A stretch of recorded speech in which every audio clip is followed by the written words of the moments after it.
Why didn't you leave? Why didn't you leave is usually a hurtful question to ask victims of domestic abuse. It seems to blame the victim rather than the perpetrator. It presumes the victim was more wrong for staying than the perpetrator was for entrapping and hurting her. Often the question is asked out of bewilderment. The questioner is not familiar with the dynamics of abuse and simply cannot understand why any person would remain in an abusive relationship. At times, this bewilderment comes across to the victim as exasperation and therefore as judgment, in which case the victim feels that the questioner has no genuine desire to understand.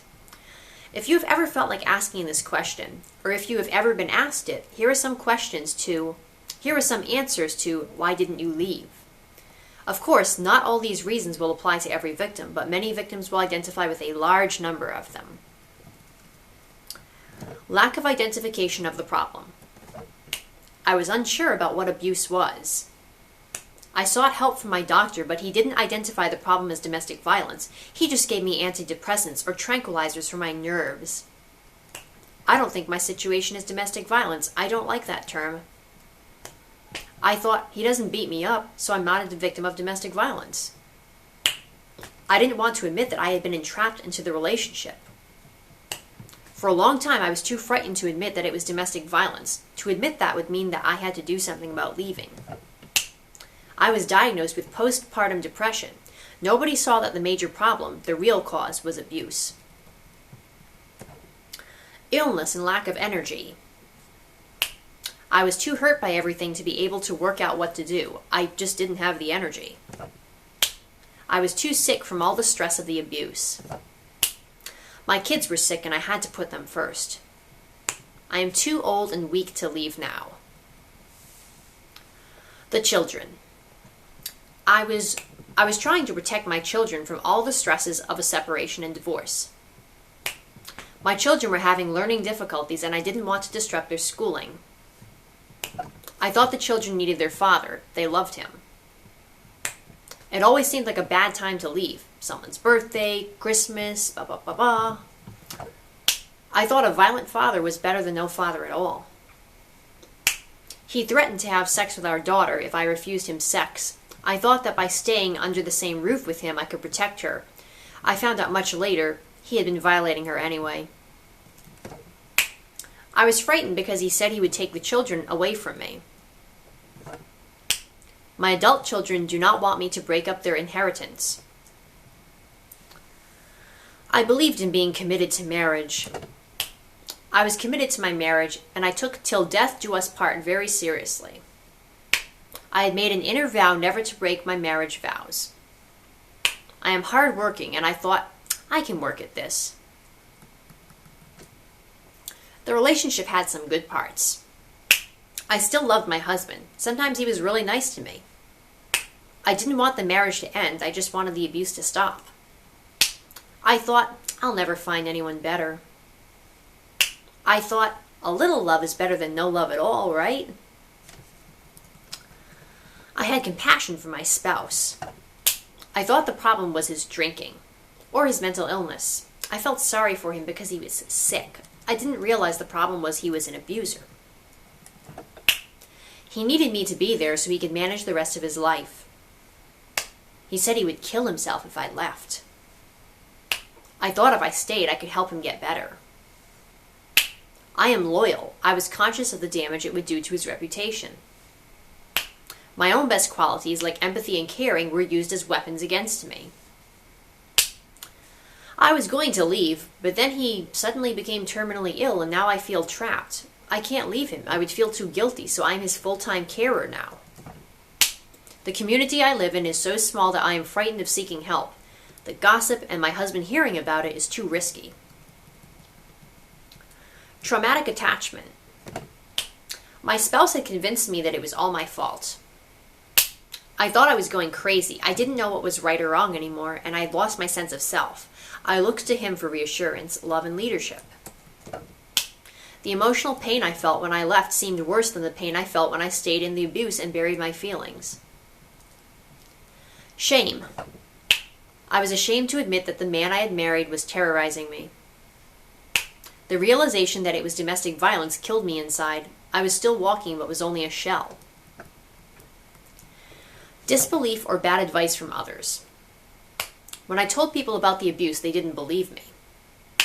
I had concealed my pain and injuries for so long that, when I told people about them, they did not believe me. I was told by the church that I shouldn't divorce.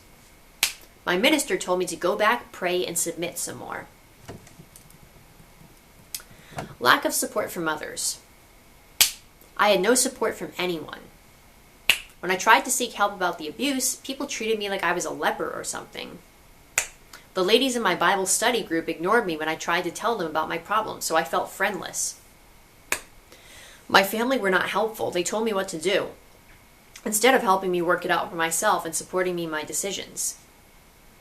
My family got so sick of me leaving and going back to him that in the end they wiped their hands of me. My immigrant community told me I was picking up ideas from the Western way of life that were not appropriate. As an older woman, I didn't want to go to an agency that deals with women who are raising children. As I thought all the workers at the support agency would be young, so they wouldn't understand me as an older woman. I found out later that this was not true. Condemnation from others and from myself. I thought God would condemn me if I left my marriage. I knew some Christians would condemn me if I left my marriage. I saw how other women were treated when they spoke up about their abusive marriages. I left him, but went back because Christians told me I was a rebellious wife. Christians told me, a good Christian doesn't have problems. I didn't want to live as a single mother. I didn't want to end up in a huddle with other divorced women where all we did was complain about our ex-husbands and resent life. That was the image I had of divorcees. Being a widow, you get support and sympathy. Being divorced, you get stigmatized. My adult children think that I am to blame and that poor old dad only drinks because of me and my nerves.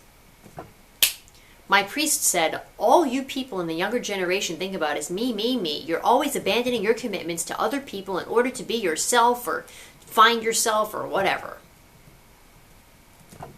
My minister said, you must not be a Christian because you obviously don't believe in the power of the Holy Spirit to change a person. Fear of how I would cope on my own. I was worried I might not cope on my own. I was fearful that the addictions I had prior to the relationship would come back if I left my spouse. I had no money. I didn't think I could earn enough to support the children on my own. I had no job skills. My husband prevented me from upgrading my education to improve my job prospects. I have no superannuation and now would only have a pension with no house and no other money. I didn't know there were refuges or help with finances and housing. I didn't know I could get a residence visa by the special provisions for domestic violence victims. I thought this country would deport me because I didn't have a valid visa. Terror. I could not bear to see him wreck everything in the house and the house itself, which he had started to do the last time I left. I thought my spouse might kill me if I left. The housing crisis. Why should I and the kids leave? It's our house too, our garden too. The kids are settled at school. It's him who should leave. He's the criminal. He's the one who won't live like a civilized person. Our property is jointly owned or in his name, and I think I would lose it. I had nowhere to go. When I phoned the crisis line, all the shelters were full. I didn't dare go to a refuge because I thought they were all run by New Age radical lesbian feminists who would see my Christianity as part of the problem rather than part of the solution. I found out later this was not true. The refuge had room, but they wouldn't allow teenage boys. I did leave. I went to the shelter, then to a safe house for a short-term tenancy. Then they sent me an eviction notice, and I had just had a miscarriage from the last beating, and I felt like I was at the end of my rope, and it was Christmas time, so I went back. Living in hope, the buyback. I lived in hope that the next day would be better. I did leave several times, but I went back because of all the above reasons and because I was so lonely, poor, homeless, friendless, depressed, and I believed his promises because he was really convincing. The pressure he put on me to reconcile was enormous. So, in summary, the danger of leaving seems greater than the danger of staying It was easier living with abuse than finding a way through the maze of safety. The cost of resisting his demands appeared more damaging than the costs of capitulating to his demands. The victim of domestic violence appears to be a full participant, a consenting adult, a collaborator. So it seems, but in any relationship with a violent person, there can be no such thing as full and equal participation. What the battered woman participates in, as best as she can, is an effort to regain the relationship she once had and hopes to have again. Didn't he promise? The relationship without the violence. Trying to save a marriage or save her life or save her children, a battered woman may submit to violence, just as a rape victim may submit to rape for fear of being killed otherwise. But submission is not consent. From notunderbondage.com.